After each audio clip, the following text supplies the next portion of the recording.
This is Kelly Jones. Thank you, Kelly, for being here with us today. Kelly has been working as a storyboard artist for many years, most recently as storyboard supervisor at Titmouse here, based in New York, on a new preschool show. And moreover, she's the founder and creative director of Shibazzle, which is a visual media and design boutique. So Kelly, I am just so happy and excited that you're here today, and you can tell us a little bit about your experiences and show us some of the work you've been doing at Shibazzle. Yes, I love hearing people say Shibazzle because it's a name I made up, so it's always funny. But thank you for having me here and inviting me to share. Yes. I miss you, Kristen. Oh, I miss you too. We had some good times working together. We did. Well, I mean, since we're talking about the past and the beginning, can you tell us a little bit about how you got started in animation? Yeah, so I went to University of the Arts in Philadelphia for school, and I studied animation. I thought for sure I was going to do 3D until I played around in 3D and was like, it's definitely not for me. Too many buttons, too many menus.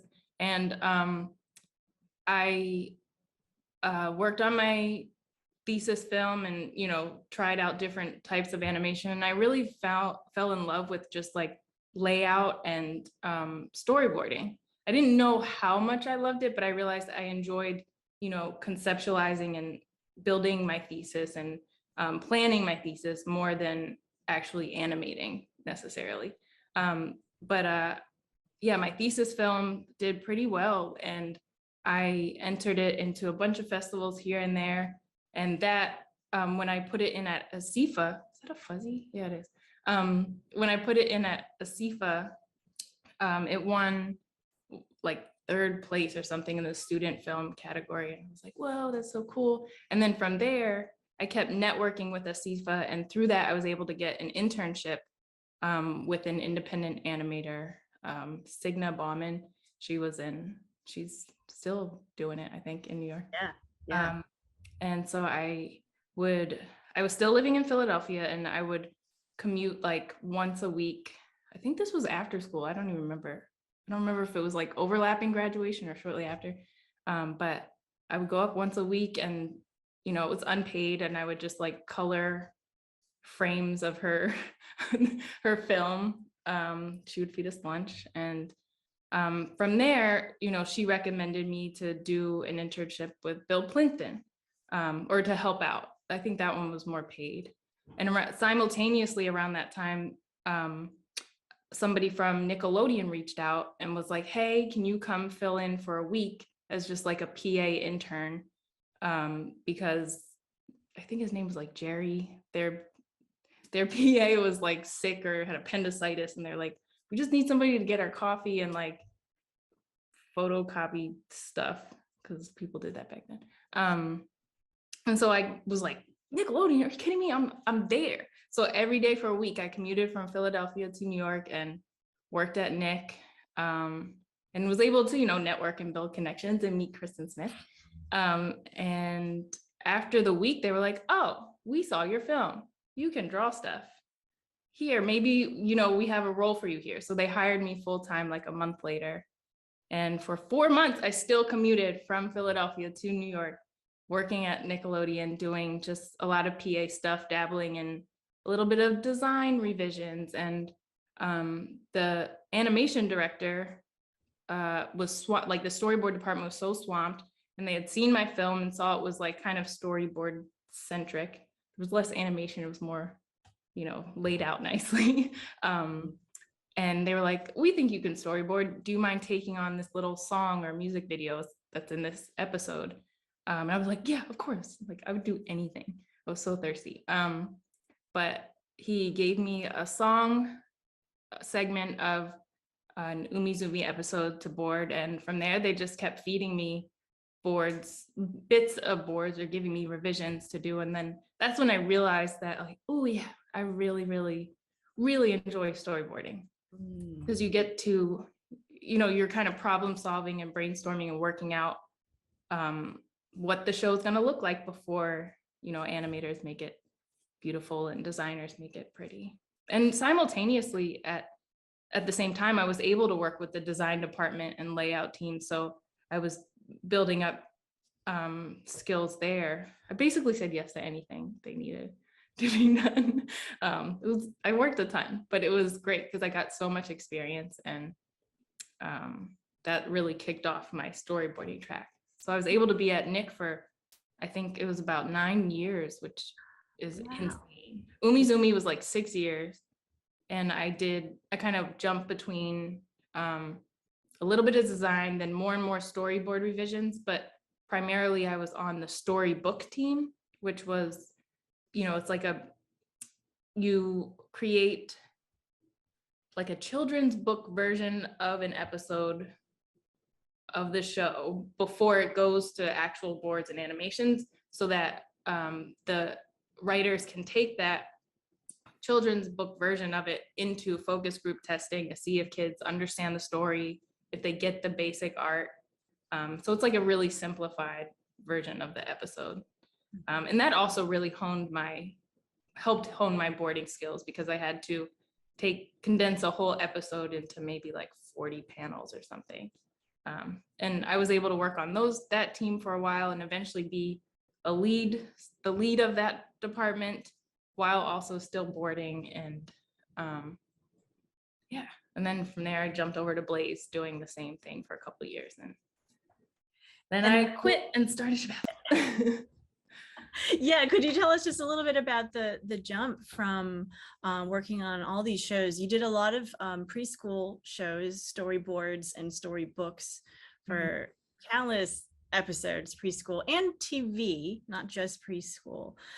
So then, how did you make the jump into launching Shibazzle and like starting to get client work through that?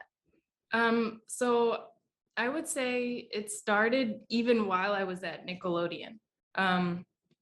Actually, the name Shibazzle came in college. Like, you have to come up with your portfolio website, and my name is Kelly Jones, and it's so common. And I was like, every form of Kelly Jones is taken on the internet, even my full name, Kelly Lynn Jones. There's another artist spelled the same way. And I was like, why didn't my mom name me something interesting in the middle? Like, you can put anything between Kelly and Jones and it'll sound right. Like Kelly Shibazzle Jones. Like it would work. And then I was like, you know what, that's my domain. That's what I'm gonna be. So I just kept it all those years, that name.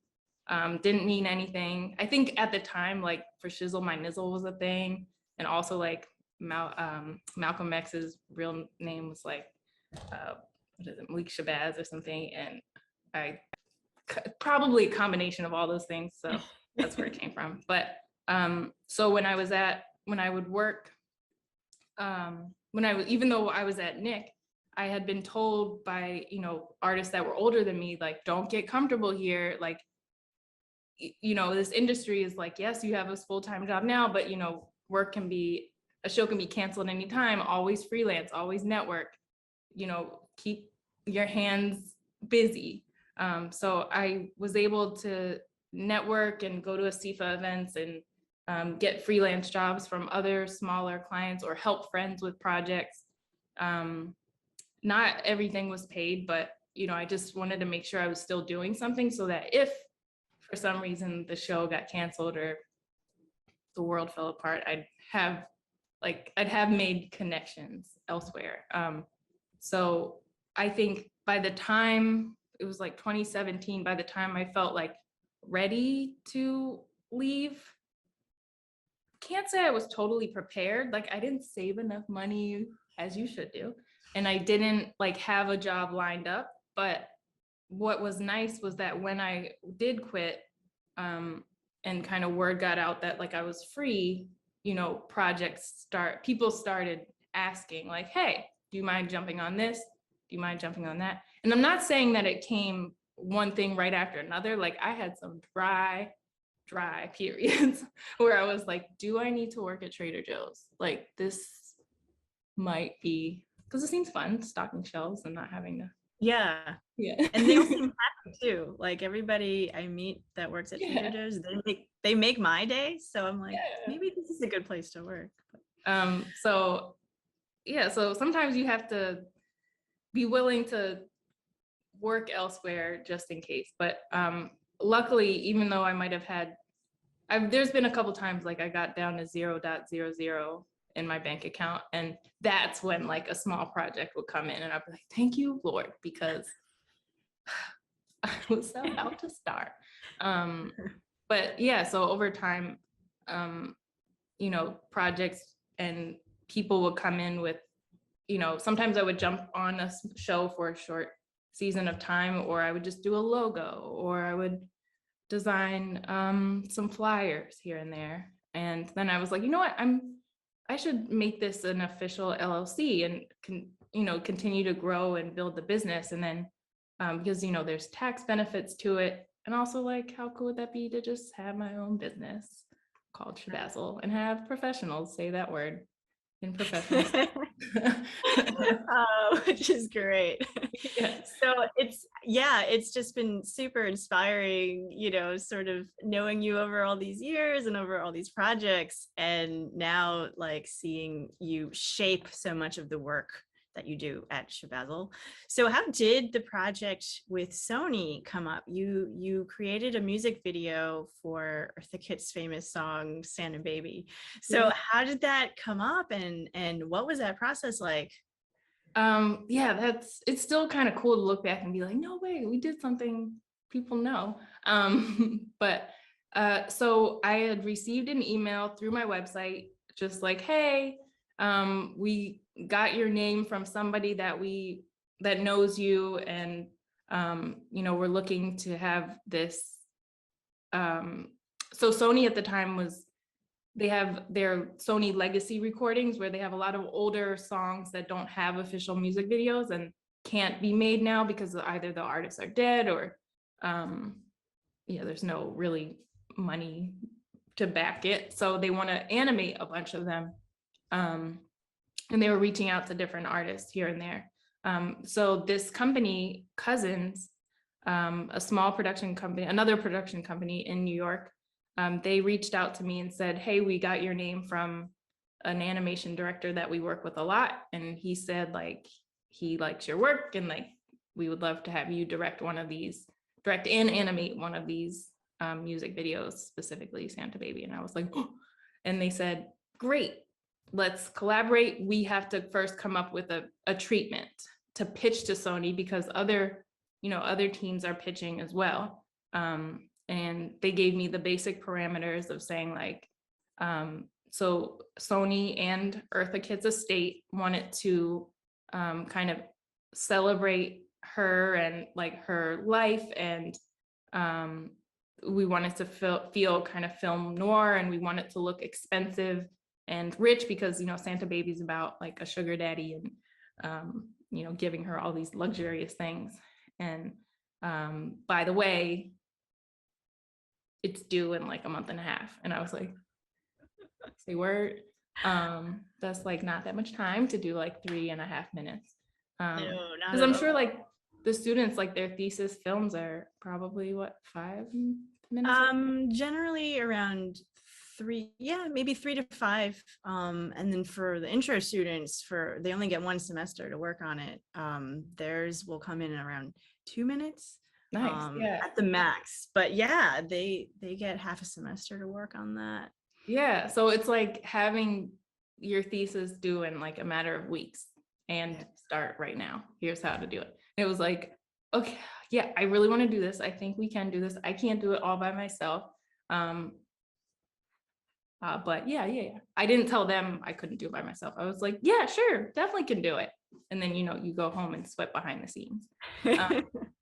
So we had to, you know, take their deadlines and kind of map out and plan out how we were going to accomplish making a 3.5 minute music video in a matter of a month.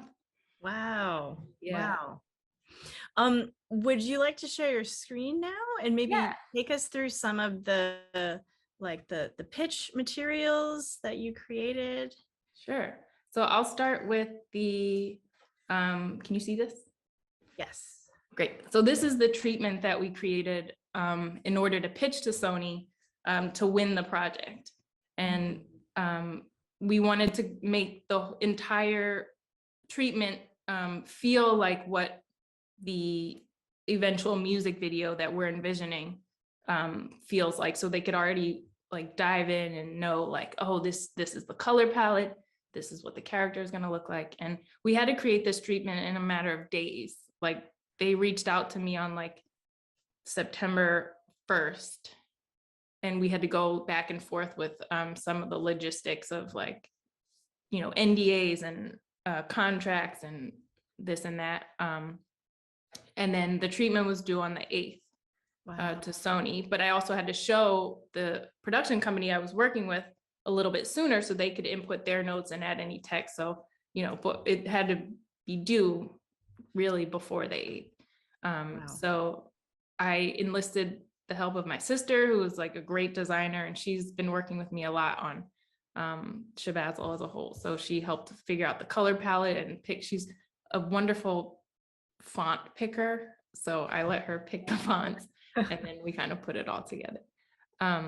So this was the first page, and it has our logo and Cousin's logo, so Sony doesn't miss whose pitch they're looking at. We started out, I had to come up with like how I imagined this, like I hadn't done any work on the video yet. I just had a matter of days to be like, okay, here's a song, let me listen to it 99 times and how do I envision this to look? So, you know, we're basically here listing out and writing out how we imagine the story to flow and this, the visual look of the music video. We have to kind of list out and sell them here in writing. I'm not a writer, so just trying to do the best I could to convince them that, you know, this is going to be beautiful. So we wanted to use clean graphic shapes and silhouettes and a lot of jewel tones. And we wanted to be kind of simple because we knew we'd be making this. We wanted to be limited animation because we knew we'd only have a matter of weeks to animate this, but we also wanted the backgrounds to look visually rich and expensive. And we want the story to flow scene to scene. So we also imagined never repeating anything in the video. And then also designing Eartha to feel like Eartha, but she wasn't supposed to originally have any lip sync, barely any animation or movement. We just kind of wanted it, each scene to feel like a beautiful image that might sparkle, or like she might just tilt her head or something. But as you work with clients, they always want more and more in limited amount of time. So the next page, we broke down like who's collaborating. I made a little quote that I felt was applicable. And then we just described like who, you know, about my company and about Cousins. So Sony knows who's working on the project. We picked out a lot of poses and some of the characters that Eartha Kitt had over the course of her career, because she's such a character. Like she's done so many cool things, from like Catwoman to Yzma. Yeah. And you know, she was a dancer, and like a lot of her poses are just so striking. So we wanted to make sure like we're going to incorporate, let them know we're going to be using a lot of this reference.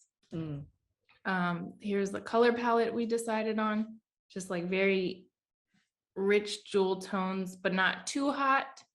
And so it could still feel a little bit moody. Okay.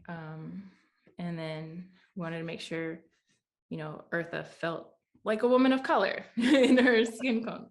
So gonna let them know that. And then we did a couple of quick style frames. You'll see like the style frames feel a little similar to the final product, but a lot of times what you envision in the beginning, you know, doesn't end up looking exactly like when you finally get down to making the actual show, just because of time constraints and yeah, just things you discover along the way. But we wanted to have a lot of textures and patterns to keep, you know, the eye moving and feel like you're looking at a lot of movement and animation. But really all this scene, I imagine just the boat would be sliding across the frame. And then here, you know, to give that film noir feel, we wanted to have, you know, people smoked all the time back then, and, you know, smoke and cigarettes and interesting lighting. And actually they ended up saying, like, when we showed this to the client, they're like, no smoking. Nobody really? smokes in anything on TV anymore, rarely, unless it's like a movie. So we want it palatable for everybody, all ages. We're not trying to endorse smoking. So we're like, okay, I agree with it. I'm not a big smoker. I mean, I'm not a smoker at all, but like, I don't, you know, I don't, I get it. Yeah, it's funny because working in preschool, right, there's a lot of restrictions on what you can show on screen. So it's funny that some of that still kind of haunts you, even in non-preschool work. But yeah, it's a good note. Yeah, I thought it was a really good note. And then I had to quickly thumbnail out like how I envisioned the storyboard to be. So these are just thumbnails, and then I have the lyrics here, and then I'm describing how I imagine, you know, the story to flow visually. And then I included a couple of thumbnails here and there. And this, I wanted because it was originally supposed to have very limited animation, I figured a lot of the elements or the transitions between scenes would be what carries us through the story. And so here is where I describe some of that. So it's like a simple color background and a single spotlight will highlight her character. And then I describe that the camera will push in, and the sable becomes a cat, and then the cat runs into another scene, and then, you know, just how this all goes along. And you can see my like drawings are very, very simple. Some of these I actually, like this one, I traced a photo of her and just kind of treated it sketchy so that I could, because I had to bust these out so quickly. But thankfully, like, as long as you if you're able to sketch clearly enough, like, they don't have to be perfectly clean, just you need to just get your idea across. And the client, thankfully, between the descriptions and the thumbnails, was able to be like, yeah, we see what your vision is and we love it. And we ended up winning the pitch. Wow. The last page of the treatment. Wow. So it really goes to show, like, however much visual information you can sort of present up front, right? That really helps the client sort of envision it for themselves, because they might not necessarily be artists or animators either. Yeah. And so it ends up being really important to kind of convince them and also create this picture in their minds so that honestly, even though you know, a lot of these networks and clients, you know, they've done a million music videos or shows, a lot of the individuals working don't know what they want until they see it, or until they see what they don't want. Yeah. So you're gonna get notes on notes. So if you can be as descriptive and as, you know, as visual as you can up front, it'll help them make decisions on their end. And just, you can't assume that they're gonna understand even what you're writing or saying. So there's a communication is like really key. Oh yeah, wow, yeah, that's good. So then you won the bid, congratulations. And then what, right? Then you just have to make it. And so how, like, was there pre-production? Was there scheduling? You know, like, what did that look like? Were there animatics? So really this project took me back to being in school and having to plan out my whole thing. And I was like, whoa, I haven't had to do this like in years. So I've worked on enough shows that I know what the basic steps are. So like, okay, what do I do now? So first step is, because it was due in a matter of weeks, really, like a month, I was like, okay, I need to list out everything that needs to be done. Like, I need the storyboard to happen so that the client and the estate can approve like what's going to happen in more detail. But simultaneously, I need to be building the character and the backgrounds before the board is done because I can't wait. I only have a matter of weeks, and I'm selling this like very lush and rich project. So everything needs to happen simultaneously. So I had to recognize, like, well, obviously I can't do all this myself. What areas are my strengths, and what am I going to take on, and what can I delegate? So I knew storyboarding is my thing. So I would take on the storyboard. My sister's a great designer. So I had her start working on some backgrounds and getting patterns. And as I was doing the board, I also would take breaks and build the character. And then I hired a mutual friend of ours to animate and composite and animate all the elements that we were building in After Effects, because I felt that in order to get this done in a timely fashion, 2D puppeted animation is probably the fastest. Yes. So then were you building the character in Photoshop and then planning to puppet in After Effects? Yes. So did I open it? Let's see. So many folders. That is another thing that is really important about doing this project, was being very organized from the beginning in how you set up your files and how you set up your layering within those files, and like where your folders are on your desktop, because everything was happening so fast, and like other people were going to be working on the project. So I had to put everything on Dropbox and make sure everybody knew where things go and where I would be uploading elements, and where they could grab things from. But here is the character. I don't know why Photoshop won't pop up, but this was basically the character. What I did is in Photoshop, I built her body is all one piece. There's layers, like the dress is sitting on top of her, her body shape, and then her highlights are another layer, and the shadows are another layer.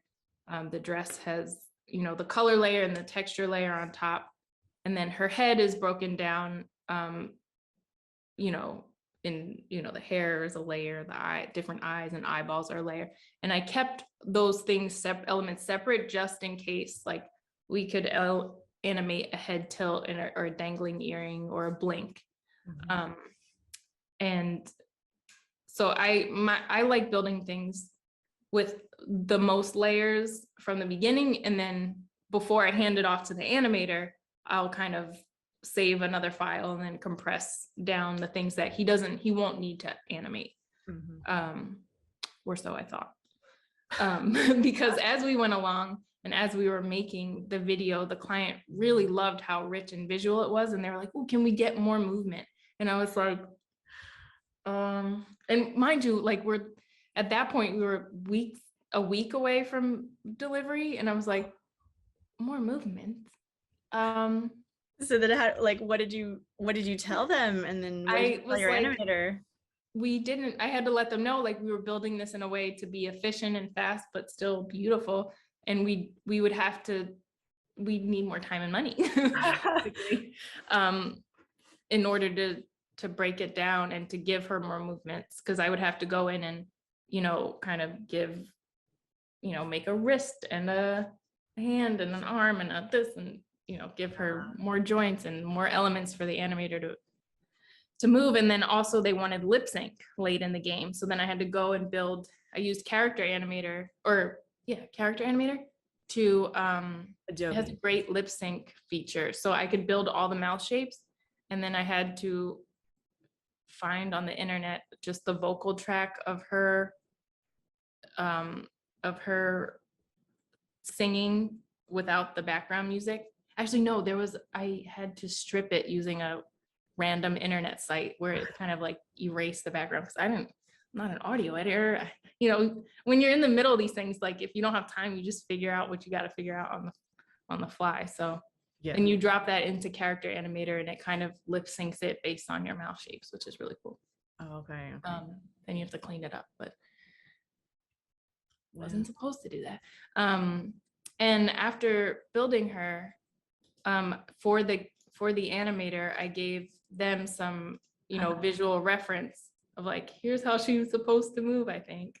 And a lot of directors will, as I've seen on other shows I work on, especially now in Zoom meetings and such, like they will, act out and record themselves how they imagine the animator, the character to move, and then just send that along to the animator for reference, because it's faster than boarding it for them or making key poses for them. Right. Yeah. And then, so as I'm building her, I'm also simultaneously working on the storyboard, which I did in Storyboard Pro, because it's pretty quick and easy. And so that the client would be able to understand what the camera moves are. And you can see this? Yes, it's playing. Okay. Yeah. And you see how down and dirty, scratchy these drawings, like, just, you get what's happening. It's not beautiful, but like it was enough to be able to have, the client be like, oh, okay, we understand what's happening. Yeah. Scene to scene. And sometimes like we want to make things just like the most beautiful, for every frame be the most beautiful as a board artist, and like, Right. you can't sometimes. Like you just got to get the point across. Right. Yeah. Yeah. So this was the And storyboard. then this was timed out to the track. Yeah, so I have the audio here underneath. And I just planned out everything. Now, did they ask for revisions on, like, at this stage? I know they were kept adding later on, but at this early stage, did they make any suggestions or changes? At this stage, they were pretty happy with everything. I'm trying to remember. I know they had a few notes, but they weren't big. They it might have been like, oh, can you not use this pose? Or one of the big things was we had to be aware of copying the poses. We couldn't copy the poses directly. So like if we're using a pose from a photograph, a famous photograph, we would have to make sure her dress was a different color or her hairstyle was slightly different. Okay. So that there weren't copyright issues from the photographer. Wow. Okay. I didn't know that until we had already started building a lot of things. And I can share this here. We had to make this spreadsheet and then give it to the client and say, like, here's the scene, here's our art, here's the reference. Right. And then here's how it's different, right? Yeah, and here's how it's a little bit different. Oh. And some of the differences are very subtle, like she has straps here and her dress is not red. We don't have straps. But yeah. Oh. And then, we had to put the reference there. And then Catwoman, like, this is her outfit. I think we had in the final, there was something, I wish I could remember, so long ago now. There were things that we had to change in her Catwoman outfit. I think we might have had to take off like the necklace or certain elements that, was too similar. And so like here you can see the poses are a little bit different. Yeah. That one's pretty close, but they didn't really say anything about that. Oh, here, that's why, because Sony owns the rights. They own that image. Okay. Yeah. All right. So this document I was sharing with the producer, who then could go to legal and be like, is this cool? Is this fine? Okay. Yeah. So that is such a big part of the production and the producing side of animation, especially when you're working for these big clients. Like, copyright will directly affect your designs and your Yeah. ideas. Yeah. So like this one, they were worried about because it's such a direct reference to this guy, Philippe Halsman's photo, that in the final, we had to add some elements to the mirror to make it feel like a different mirror. And Oh, we put more elements on her dress. okay. But yeah, Wow. so we had to list all that stuff for them. Things you learn along the way. Yes, for sure.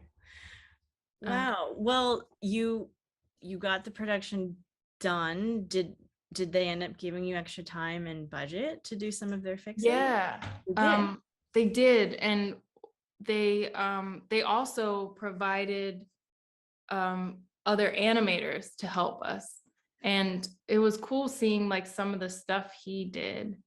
Let's see if I can find that really quickly for you. And the sad thing was like we didn't actually end up using a lot of his scenes because the animator they gave us, he was a 2D animator, used Flash, and like his work was beautiful, but it was too there's no way we were gonna color all those frames in Flash in like a week or so. So was he hand drawing frames? Yeah. Okay, and not puppeting. Okay. Yeah, so I put, if I share my website here, I put some samples of like his work here in the middle. Oh yeah. And like if I could have used him from the jump, like she would have had more music, I mean more movement, because he was like he lip synced, and like I was seeing his stuff and I was like, oh, it's so good.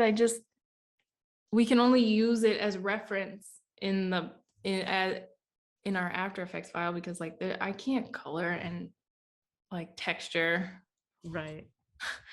all his in like a week. That's crazy. Yeah. And you can see here, like I was making notes for him, and then he would address the notes. I would just note it in his file. Okay. And then he would send back the work, and yeah. And then eventually we got the final thing done. There was a lot of late nights because I was also doing a full-time job at the same time. I was that year I was doing storyboard supervising for at Titmouse. So I was like 10 to 7, at my desk doing spreadsheets and Excel stuff and drawing notes for that show and managing some artists, and then afterwards trying to push this out. And so I was so thankful to have my sister help like design and like build the car in this scene, pick textures. And then Jeremy, the animator that we worked with, he also had a full-time job and was like traveling coast to coast, but he made time and was also working after hours late doing a lot of stuff. So there's a lot of nights and weekends during this time? Yes. Yeah, so many. So many. And then also having to take time in the middle of my workday, like during lunch or something, to answer emails from the client or meet with them.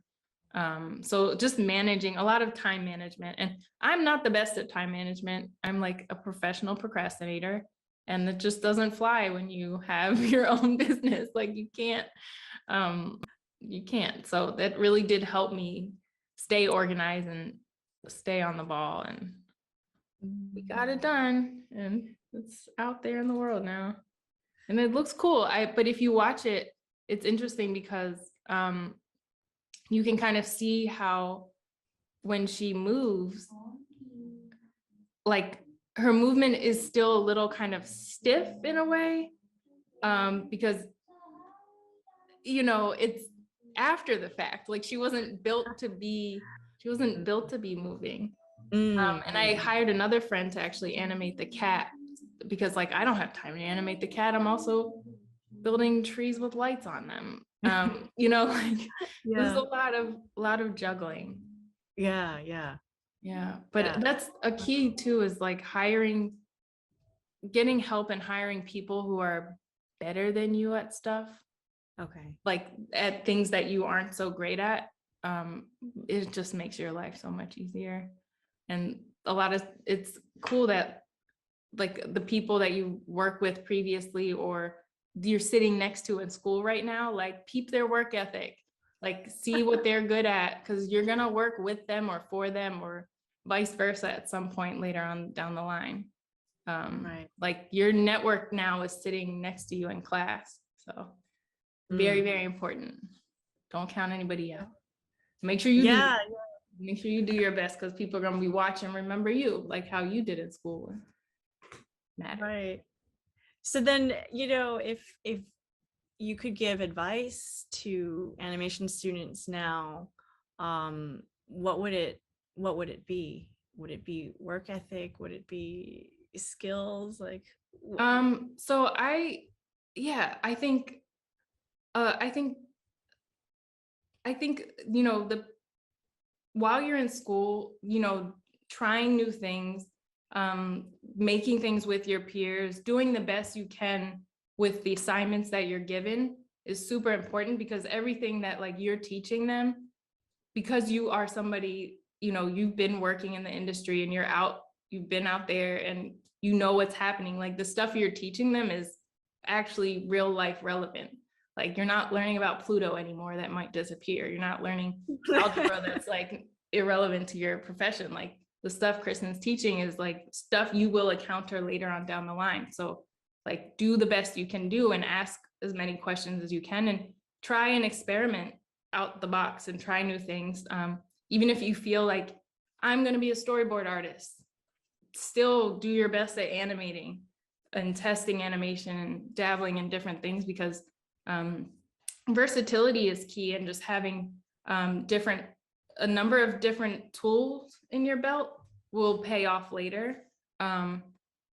And I think, yeah, do the best you can on your film. And once you finish it, put it out there. And even if you're like, I look back at my film now, I'm like, oh my gosh, like what? But put it out there, let people see it. Like that's your business card, that's your calling card. It will help take you places. People will watch it and see it and be like, oh, I like this person's character. What some advice I got from after my junior thesis, which I tried to do this like Disney-esque thing. Yeah, it was horrible. Like I finished it, I got it done on time. The sound design was terrible. Like the volumes were all over the place. And yeah, some of the animation itself was like kind of janky, but it was laid out very nicely. The concept, the board of it was cool. My professors were like, Kelly, for your thesis, get people who know what they're doing to do the things that they do best to help you. So like, when I did my thesis, I wrote a song more or less, like the words, and I had a composition major, like a music student, make it into a song. And then I had somebody else help me mix it, who knew what they were doing. You pay them in lunch or, barter in some ways because nobody has money. But like learning to collaborate is super important, because you're going to use that. You're going to be collaborating from like here on out if you stay in animation at some point. And I think, what other advice? But yeah, your network is your net worth, because like the people next to you and the people and the connections you make are going to be the ones that help you get work later, get jobs later, and they'll pop up when you least expect it. And you'll be like, no way, we used to work together 10 years ago. I saw that you did this once. Can you do that here? So it's pretty important. And also just be nice, be cool. Like you could be the most talented artist, but if you're sucky to work with, like you're not going to be hired. If you're difficult or you push back too much or you complain about notes on notes on notes, which you're gonna always have notes because again, clients don't know what they want until they see that they don't want it. If you're too difficult, like nobody's gonna want to work with you. So I think sometimes, being not cool, but being nice and being easy to work with will trump, talent. Mm. Mm. Yeah. Yeah. Wow. Well, thank you so much, Kelly, for sharing from this wealth of experience and talent that you have.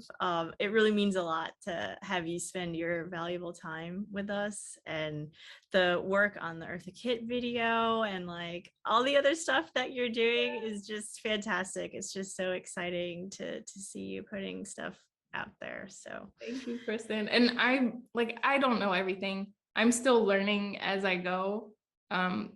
Doing stuff teaches you along the way. Like if I would do this over, there's so many things I would probably do differently or try again. So it's okay to fail and fail forward, I guess.